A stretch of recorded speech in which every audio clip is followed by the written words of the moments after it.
তো এই হচ্ছে আমাদের বাংলাদেশের পরিস্থিতি, যে যে সরকারি ক্ষমতা আসুক না কেন তারা তাদের পকেটটা ভরে নিয়ে চলে যায়, আর মানুষ দুর্ভোগ পোহায়।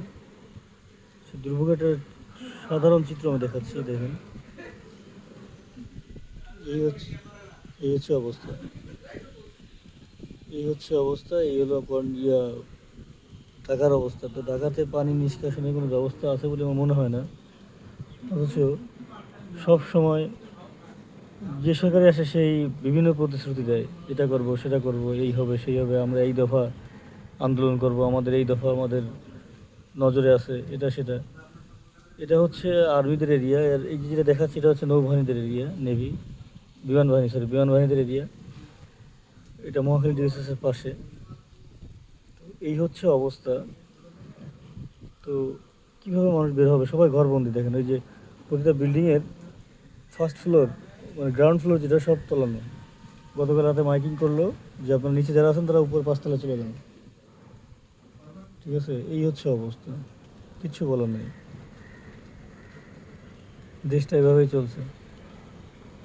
ক্ষমতা আসবে, টাকা পয়সা লুট করে পরে পলাবে। এটা আমাদের দেশের নীতি। উন্নয়নের নামে শুধু ইয়া বড় গলায় কথা বলে চলে যায়, চোরের মার বড় গলা যেটাকে বলে। যাই হোক, সবাইকে আল্লাহ বোঝার তৌফিক দান করুক। আবার বৃষ্টি চলে আসলো, ধুম বৃষ্টি, আরে বাপরে, প্রচণ্ড বৃষ্টি হচ্ছে। গতকাল রাত থেকে বৃষ্টি। গতকাল গত পরশুদিন রাত থেকে বৃষ্টি। গতকাল টানা বৃষ্টি হয়েছে, কোনো নন স্টপ। রাতেও হয়েছে, পরে সকালে একটু স্টপ হয়েছিল, পরে এখন আবার শুরু হয়েছে। নামাজের টাইমটায় আমাদেরকে দিছিল। দেখেন কী অবস্থা, পানি ঢেউ খেলাচ্ছে। নৌকো হলে এখানে অবশ্য টাকা ইনকাম করা যেত, মানুষকে পারাপার করে দিয়ে টাকা নেওয়া যেত। খুবই একটা সুন্দর পোলাপান ঘোরানো যেত। যেহেতু বাংলাদেশে বসবাস করি, ইনকামটাই হচ্ছে আমাদের ফার্স্ট প্রায়োরিটি পায়, সেই দিক থেকে বললাম।